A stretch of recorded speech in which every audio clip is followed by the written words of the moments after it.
Hello friends, welcome to my channel. E way bill and invoice को लेके recently कुछ circular issue हुए हैं जो कि एप्लीकेबल है फ्रॉम 1 फरवरी एंड 1 मार्च।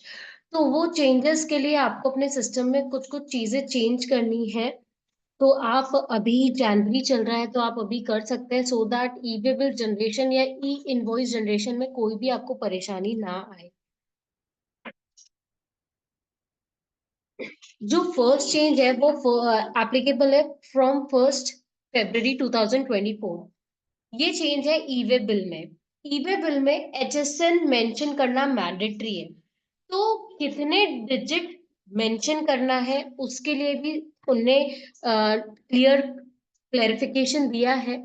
जिनका annual aggregate turnover above 5 CR है उनको ई वे बिल जनरेशन में 6 डिजिट HSN मेंशन करना जरूरी है। वैसे ही जिनका annual aggregate turnover less than 5 CR है उनको 4 डिजिट HSN मेंशन करना जरूरी है। और ये 1 फरवरी के बाद से जो भी आप जनरेट कर रहे हैं उसमें आपको इसका ध्यान रखना है। ये नोटिफिकेशन 78/2020 15 अक्टूबर 2020 में ही आ गया था, जिसमें उन्होंने बताया था कि किन लोगों को ई इनवॉइस या इनवॉइस टैक्स इनवॉइस जनरेट करते टाइम HSN कितने डिजिट तक मेंशन करना जरूरी है। तो जिनका एग्रीगेट टर्नओवर 5 CR से अबव है उनको 6 डिजिट मैंडेटरी कर दिया था, और जिनका 5 CR से कम है टर्नओवर उनको 4 डिजिट मेंशन करना है। बट अब क्या चेंज आया है? अब आया है 1 फरवरी से ई वे बिल जनरेट करते टाइम भी आपको HSN मेंशन करना जरूरी है, और उसके अकॉर्डिंगली ही आपको HSN बताना है जो नोटिफिकेशन में बताया गया था। तो ई वे बिल में जिन लोगों का टर्नओवर 5 CR एंड अबव है उनको 6 डिजिट, और जिनका 5 CR से कम है 4 डिजिट ई वे बिल में मेंशन करना जरूरी है फ्रॉम 1 फरवरी 2024। अब हम बात करते हैं जो नेक्स्ट चेंज है वो 1 मार्च से एप्लीकेबल है, और वो बहुत बड़ा चेंज है क्योंकि उसमें ई वे बिल और ई इनवॉइस दोनों को लिंक कर दिया है। जो असेसी जो टैक्स पेयर्स ई इनवॉइस में रजिस्टर्ड है और एलिजिबल है कि उनको ई इनवॉइस मैंडेटली इशू करना है, और जब वो ई वे बिल भी इशू कर रहे हैं तो कई लोग क्या है, जैसे ही ई इनवॉइस जनरेट करते हैं अगर वहां पर ट्रांसपोर्टर डिटेल मेंशन कर देते ई इनवॉइस जनरेट करते टाइम ही, तो ऑटोमेटिकली ई वे बिल भी जनरेट हो जाता है। तो यहाँ पर क्या हुआ, ई वे बिल और ई इनवॉइस दोनों ही लिंक हो गए। और कुछ लोग क्या कर रहे हैं कि ई इनवॉइस तो जनरेट कर रहे हैं, अलग से ई वे बिल जनरेट कर रहे हैं, but E way bill generate करते टाइम ई इनवॉइस की जो डिटेल्स हैं गुड्स की, HSN की, उससे मिसमैच हो रहा है ई वे बिल में। मतलब ई वे बिल में वो डिटेल्स नहीं जा रही है जो कि उन्हें ई इनवॉइस जनरेट करते टाइम डाली थी।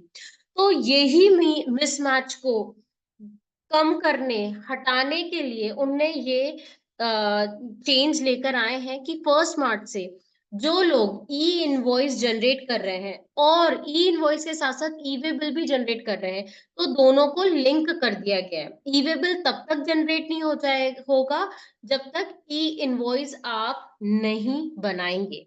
तो ई इनवॉइस को उनने लिंक कर दिया है ई वे बिल से। बट किन चीजों के लिए?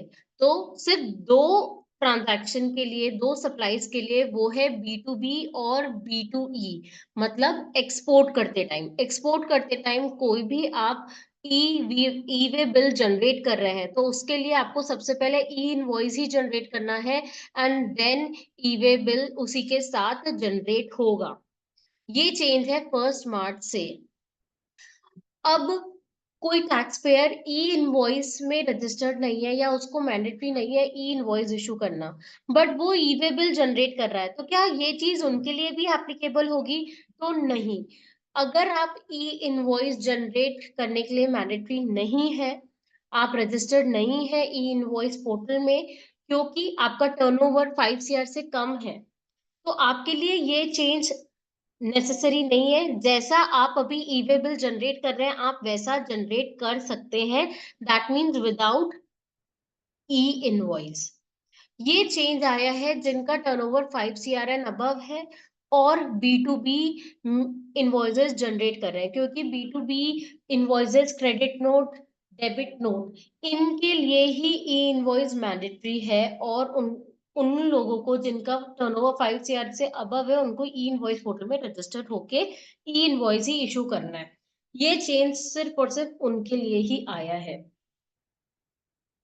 तो एक बार मैं फिर से रिपीट कर देती हूँ, ई इनवॉइस मैंडेटरी है 5 CR एंड अबव, और 1 मार्च से पहले आपको ई इनवॉइस इशू करना है, उसके बाद ही ई वे बिल इशू होगा।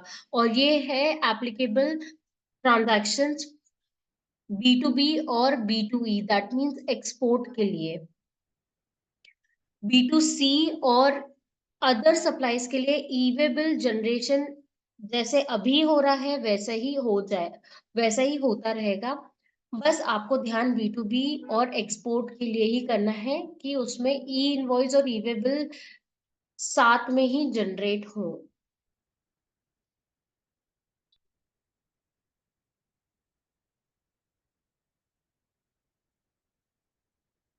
5 जनवरी को उनने ये सर्कुलर इशू किया है, जिसमें उनने blocking the generation of E way bill without E invoice IRN details for B to B and B to E transaction for E invoice enabled tax pair.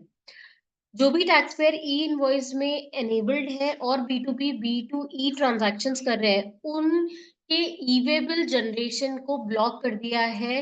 जब तक वो ई इनवॉइस नहीं जनरेट करेंगे, उनका ई वे बिल भी generate नहीं होगा। दोनों को लिंक कर दिया है बेसिकली। और ये क्यों किया है? क्योंकि कुछ टैक्स पेयर्स दोनों ई वे बिल और ई इनवॉइस को अलग अलग जनरेट कर रहे हैं, और दोनों में जो डिटेल्स जा रही हैं वो अलग जा रही है। तो उस मिसमैच के कारण ये चेंज लेकर आए हैं 1 मार्च 2024 से।